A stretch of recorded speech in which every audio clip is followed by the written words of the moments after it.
diketahui vektor A X 2 min 1, B 4 min 3 6, dan C 2 0 3. Jika A tegak lurus B, hasil dari 3A kurang B ditambah 2C adalah. Karena di sini ada sifat tegak lurus, jadi kita bisa tulis rumusnya. Pertama, A tegak lurus B yaitu A kali B itu menghasilkan 0, yaitu perkalian skalar AB menghasilkan 0. Ini adalah sifat tegak lurus. Asalkan tegak lurus hasilnya itu 0. A vektornya adalah X 2 min 1 dikali B 4 min 3 6.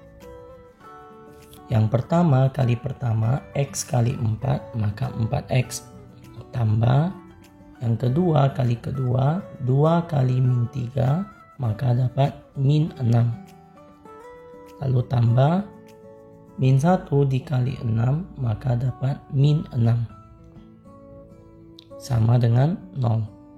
4X min 6 tambah min 6 itu dapat min 12.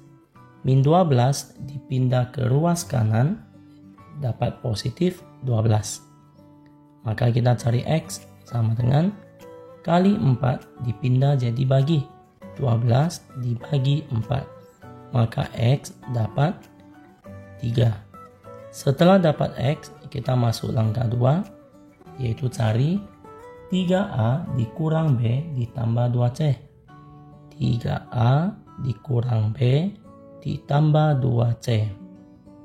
Pertama, 3 dikali A yaitu ini X 2 min 1.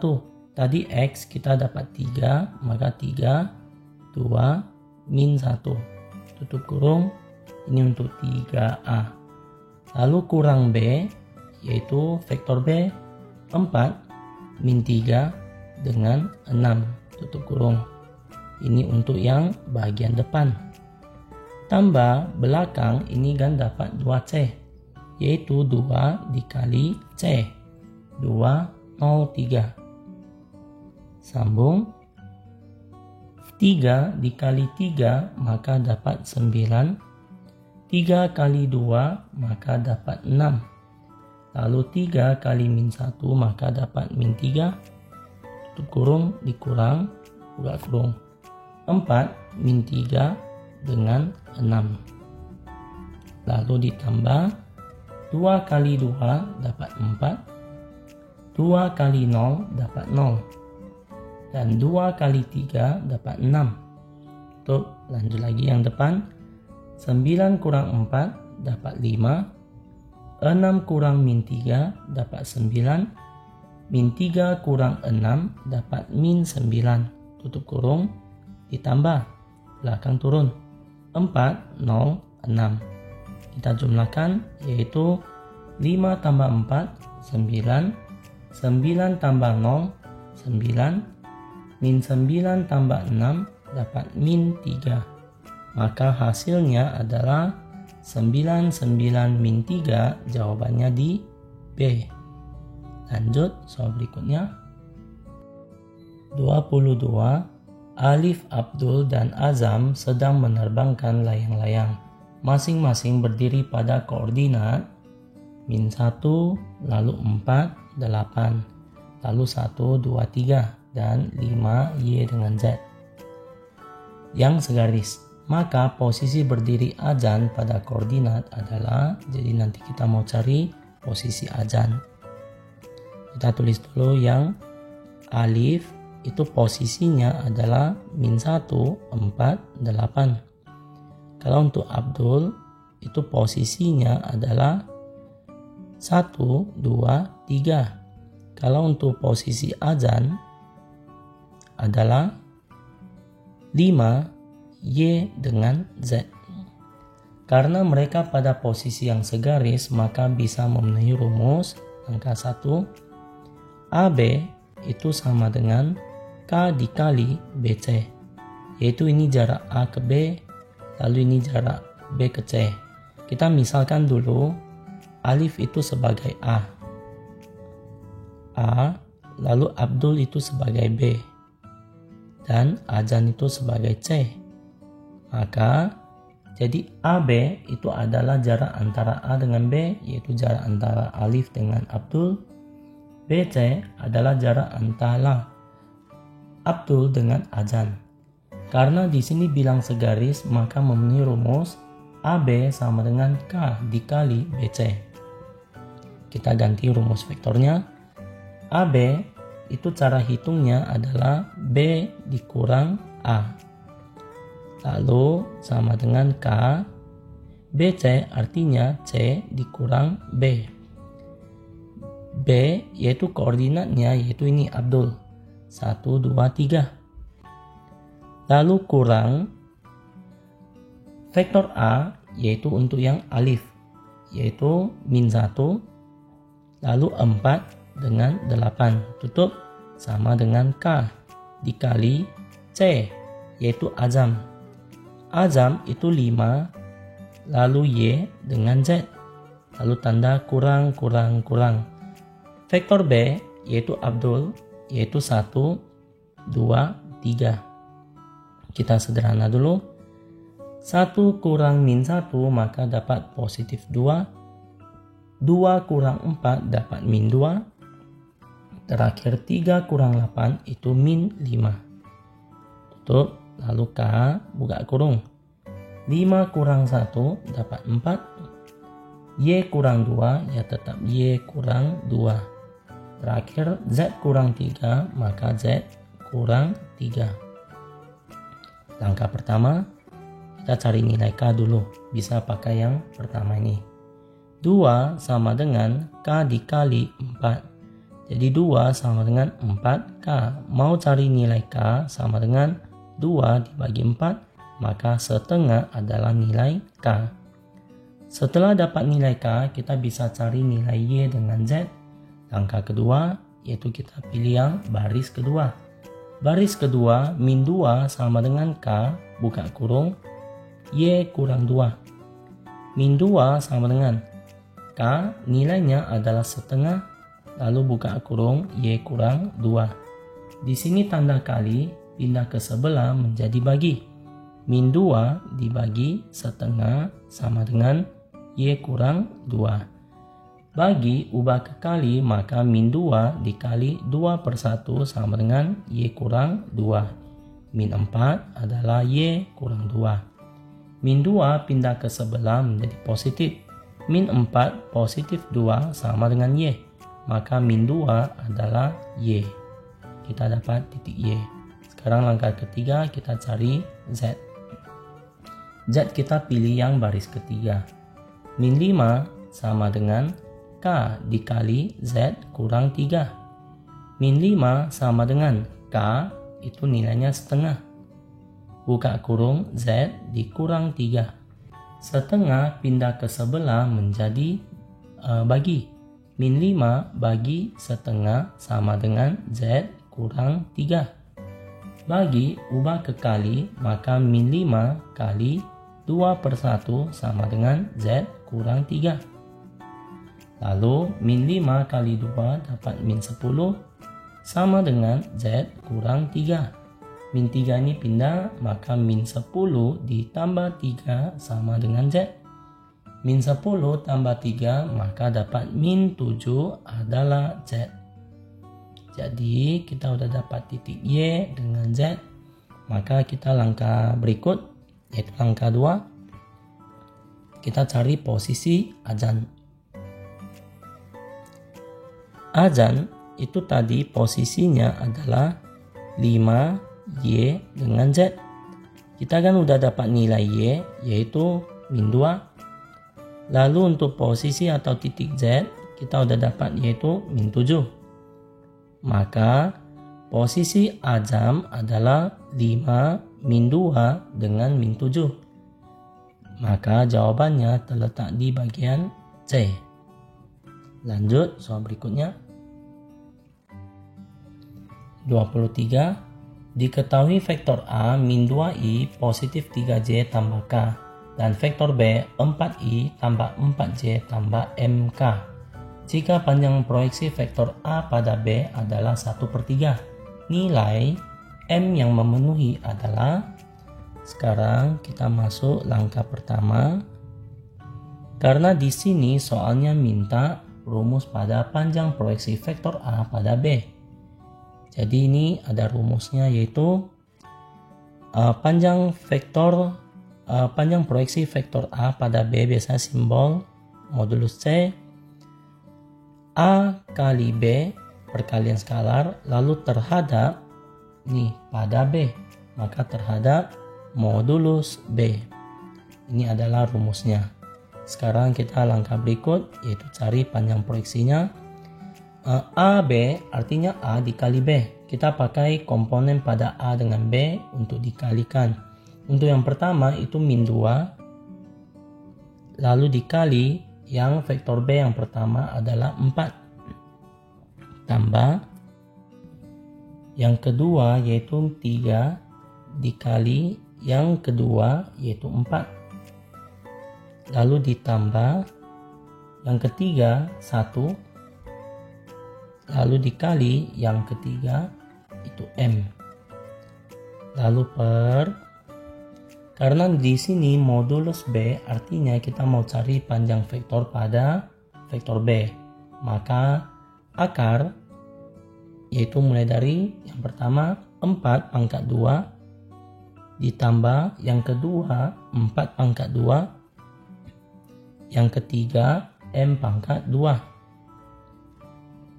Lalu karena soal di sini ada bilang panjang proyeksi vektor A pada B adalah 1/3, maka 1/3 ini isi di bagian modulus C, yaitu panjang proyeksi vektornya ya. Lanjut sama dengan min 2 kali 4 maka dapat min 8, 3 kali 4 dapat 12, 1 dikali M maka dapat M per, ini dikuadratkan, 4 pangkat 2 dapat 16, lalu tambah 4 pangkat 2 dapat 16, ditambah M pangkat 2 ya tetap M pangkat 2. Lanjut, sederhana, 1/3 sama dengan min 8 tambah 12 dapat 4 ditambah M per akar 16 tambah 16 dapat 32 ditambah M kuadrat. Sekarang kita lanjut perkalian silang, yaitu ini kali akar 32 tambah M kuadrat kali 1, lalu 3 kali 4 tambah M. Maka kita lanjut kalinya, yaitu akar 32 ditambah M kuadrat, kalau dikali 1 maka akan sama, yaitu di sini sama dengan 3 dikali 4 ditambah M, 3 dikali 4 tambah M. Lanjut, akar 32 ditambah M kuadrat sama dengan 3 kali 4 dapat 12, 3 kali M dapat 3M. Sekarang langkah berikutnya yaitu kita pindahin akarnya atau kedua ruas kita kuadratkan, yaitu ruas kiri dengan ruas kanan kita kuadratkan di pangkat 2. Setelah di pangkat 2 maka ini sisa 32 ditambah M kuadrat sama dengan 12 ditambah 3M pangkat 2.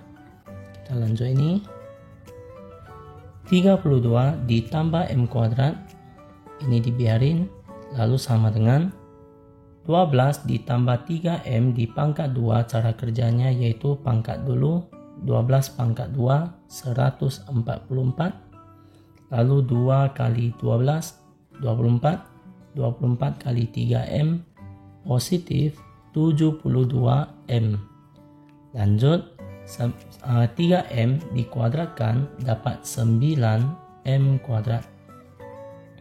Ini kita pindah ke sebelah, yaitu 0 sama dengan, sekalian kita susun 9M kuadrat.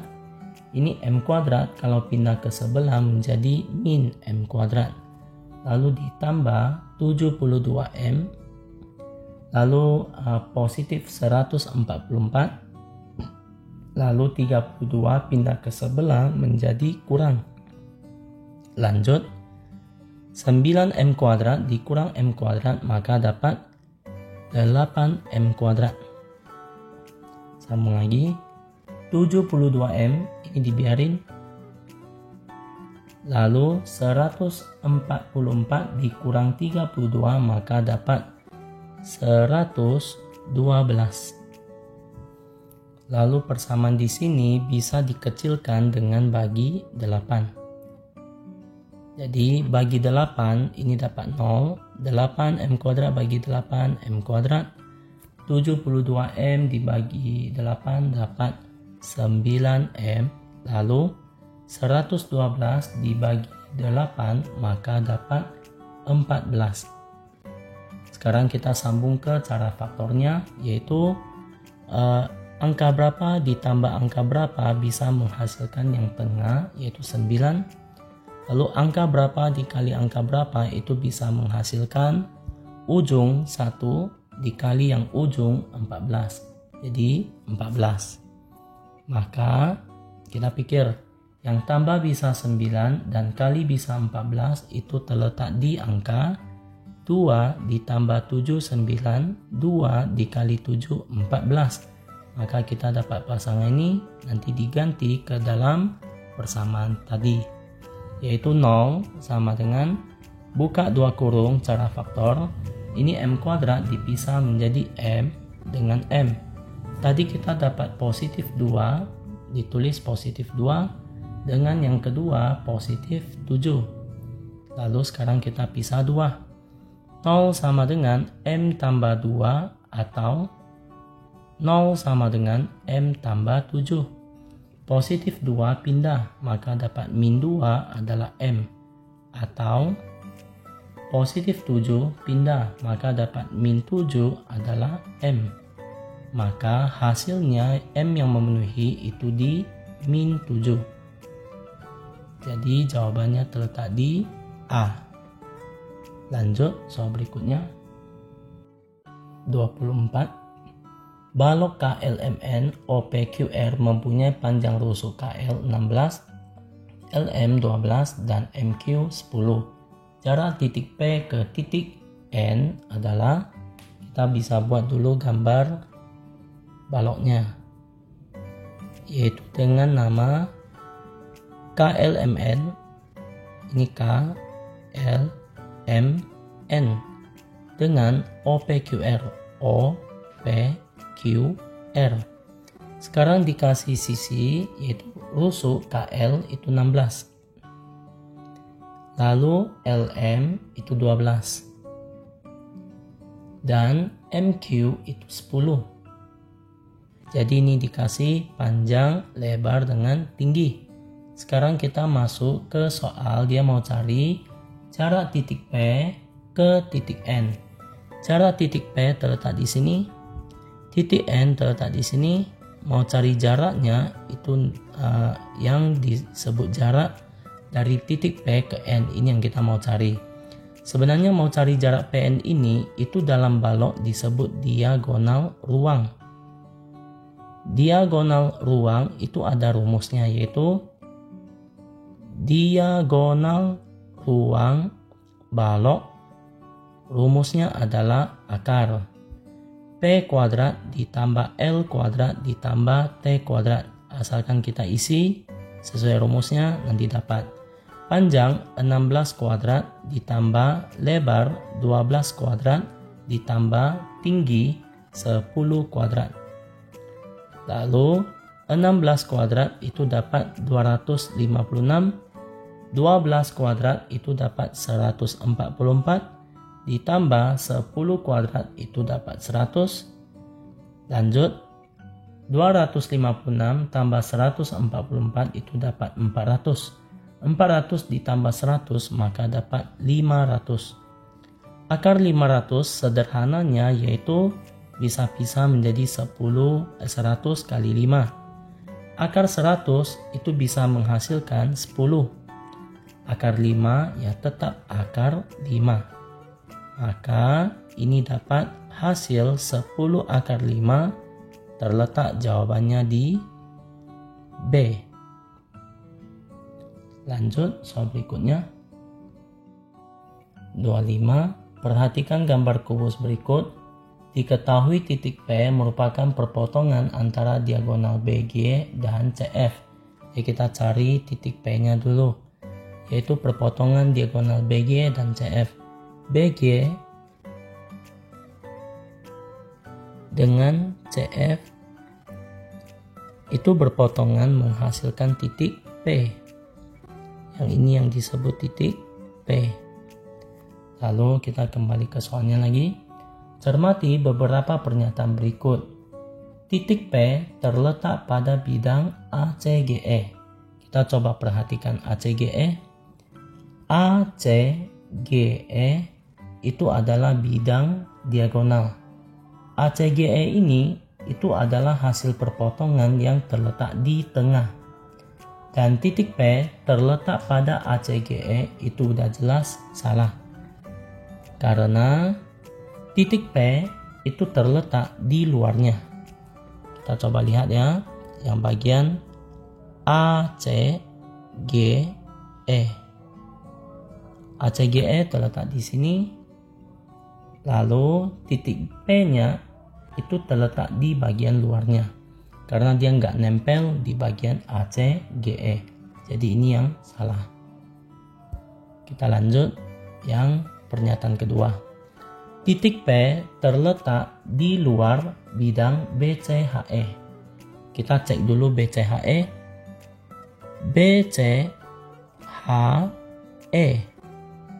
BCHE adalah bidang diagonal yang dari kanan bawah ke kiri atas. Ini adalah BCHE. Soal pernyataan 2 di sini bilang titik P terletak di luar bidang BCHE. Dan benar titik P ini itu terletak di luar dari BCHE. Maka pernyataan 2 ini adalah yang benar. Sekarang kita masuk pernyataan ketiga. Titik P terletak pada bidang CDEF. Kita coba gambar CDEF. CDEF itu adalah bidang diagonal yang dari belakang bawah ditarik ke atas depan. Maka CDEF itu terletak di sini. Dan soal pernyataan 3 itu titik P terletak pada bidang CDEF. Coba perhatikan titik P. Titik P di sini itu tepat terletak pada CDEF, yaitu nempel. Jadi pernyataan 3 ini adalah benar. Lanjut pernyataan keempat. Titik P terletak pada bidang BCGF. Kita coba gambar BCGF. BCGF. BCGF ini itu adalah sisi kanan. Itu berbentuk persegi. Lalu soal di sini pernyataan 4 ini bilang titik P terletak pada bidang BCGF. Yaitu titik P ini itu terletak pada, artinya nempel pada BCGF. Jadi pernyataan 4 ini adalah benar. Lalu kita lihat pernyataan kelima. Titik P terletak di luar bidang ABGH. Kita coba gambar ABGH. AB, lalu G, lalu H. Tarik. Pernyataan 5 bilang titik P terletak di luar bidang ABGH. Coba kita lihat ABGH. ABGH adalah bidang diagonal yang ditarik dari depan bawah ke belakang atas. Dan titik P di sini itu pas terletak di bidang ABGH. Tetapi pernyataan 5 di sini bilang P terletak di luar. Padahal P itu udah nempel ABGH. Jadi pernyataan 5 ini adalah salah.